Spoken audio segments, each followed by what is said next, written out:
আমরা প্রথম আজ ব্রেক করেছিলাম নূর আলম, যিনি মুখ্যমন্ত্রী মমতা বন্দ্যোপাধ্যায়ের বাড়ির সামনে অর্থাৎ কালীঘাটের বাড়ির সামনে ভুজালি এবং আগ্নেয়াস্ত্র সহ একটি পুলিশের স্টিকারওয়ালা গাড়িতে গিয়েছিলেন।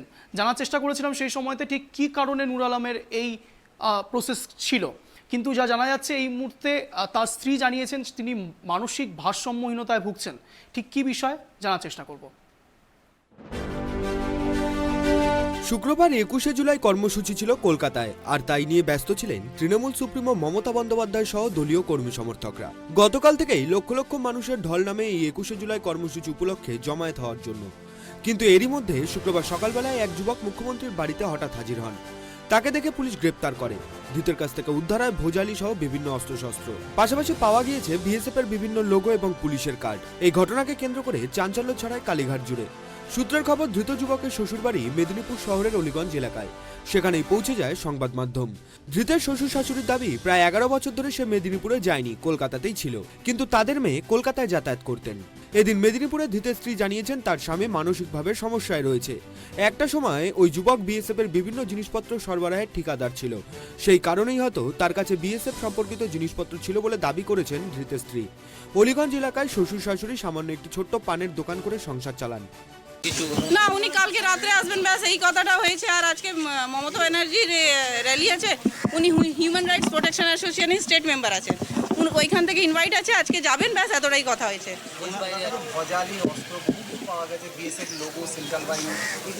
উনি কাজ করতেন, উনি ওইখানে কর্টসের সাপ্লাই করতেন বিএসএফ এ, ব্যাস। এছাড়া আর কিছু জিজ্ঞেস করবেন না, আমি নিচে কিছুই জানি। প্লিজ সাইড দিন, আমি প্রচুর টেনশনে আছি। থানায় কোনো রকম কিছু বলেছেন? না, কিছু বলেনি আমাকে। নিজে খবর। কতদিন ধরে সেন্ট্রাল ফোর্সে ছিলেন আপনি, যেটা বললেন কতদিন ধরে উনি ইন্টেরিয়র বিজনেস করেন। আচ্ছা, প্লিজ মাইক সরাবেন, ক্যামেরা অফ করবেন, ক্যামেরা অফ করবেন। এটা একটা ন্যাশনাল ইস্যু তো, আমি সে বুঝতে পারছি। সিকিউরিটি ওখানে উনি কিছু করেছেন, গাড়িতে পাওয়া গেছে না, তো উনি গাড়িতে উনি রেখেছিলেন জাস্ট। আর যেটা আর্মসের কথা বলছেন, সেটা লাইটার আছে, সেটা চেক করুন ভালো করে। না, কিছু ফাঁসানো হয়নি, উনি মেন্টাল ডিস্টার্ব আছেন। প্লিজ নো কমেন্টস, আমি আর কিছুই জানি না, একটু শান্তি দিবেন। ধৃত যুবকের স্ত্রীকে ইতিমধ্যেই পুলিশ এক পোস্ত জিজ্ঞাসাবাদ করেছে। ঘটনার জেরে ব্যাপক চাঞ্চল্যের পরিস্থিতি তৈরি হয়েছে এলাকায়। পশ্চিম মেদিনীপুর থেকে Shubho Chakraborty report, tribe TV.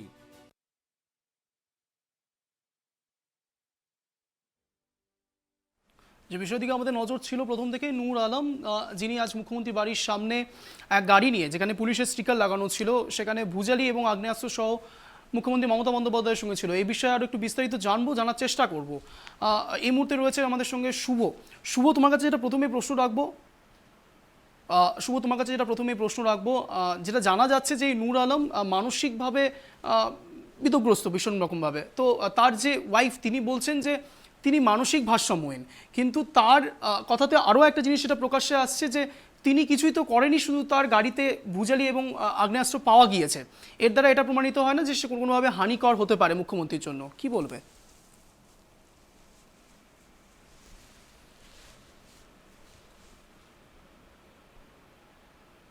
শুভ? আমার কথা শোনা যাচ্ছে শুভ?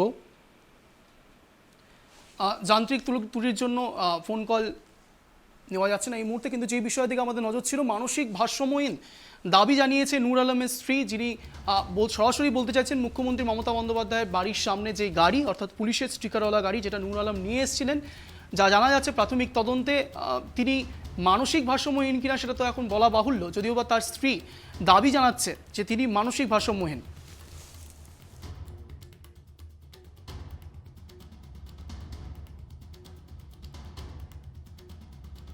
আমাদের সঙ্গে এই মুহূর্তে আবার জুড়ে গিয়েছে শুভ চক্রবর্তী।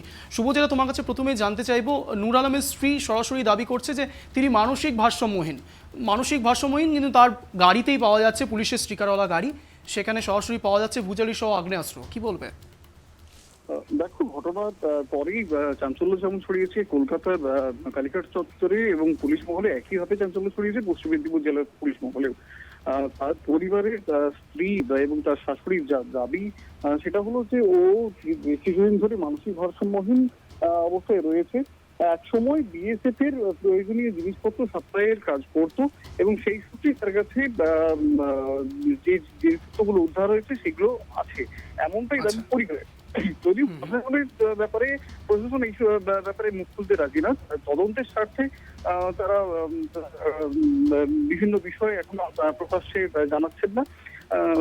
পুলিশ প্রশাসন থেকে যেটা জানানো হয়েছে যে তার বাড়ি থেকে সন্দেহজনক এখনো পর্যন্ত কিছু উদ্ধার না হলেও কড়া নজরদারিতে থাকছে তার পরিবার এবং পরিবার সংলগ্ন এলাকা।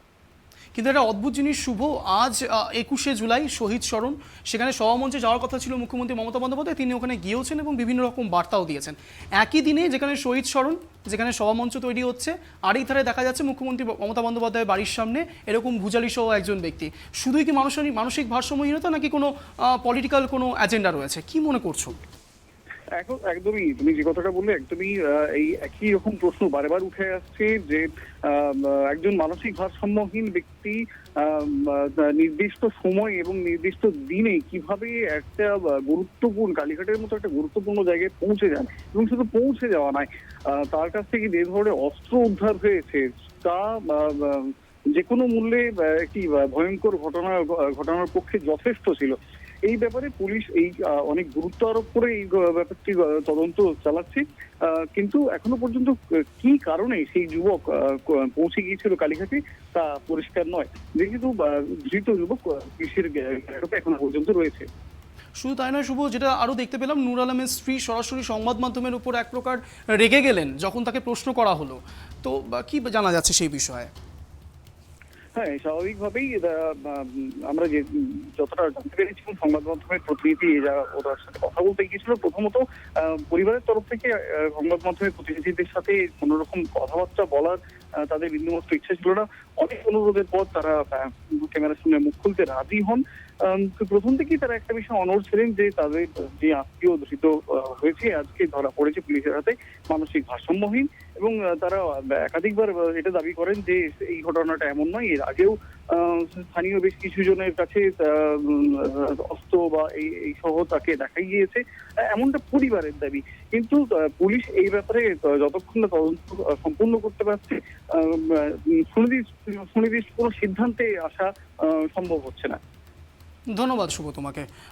যে বিষয়ের দিকে আমাদের নজর ছিল, নূর আলম সরাসরি মুখ্যমন্ত্রী মমতা বন্দ্যোপাধ্যায় যেদিন আজ 21শে জুলাইয়ের স্মরণ সভামঞ্চে যাওয়ার কথা ছিল, সেখানে কিছুক্ষণ আগেই যখন তিনি সভাস্থলের দিকে এগোচ্ছেন তার ঠিক কিছুক্ষণ আগেই নূর আলমের গাড়ি, অর্থাৎ নূর আলম পুলিশের স্টিকারওয়ালা একটি গাড়ি, যেখানে ভুজালি এবং আগ্নেয়াস্ত্র রাখা ছিল। যদিও বা প্রাথমিক তদন্তে কি আসছে সেটাই সেই দিকেই নজর থাকবে ট্রাইব টিভির, এবং আপনাদেরকে এই আপডেট আমরা দিতে থাকবো।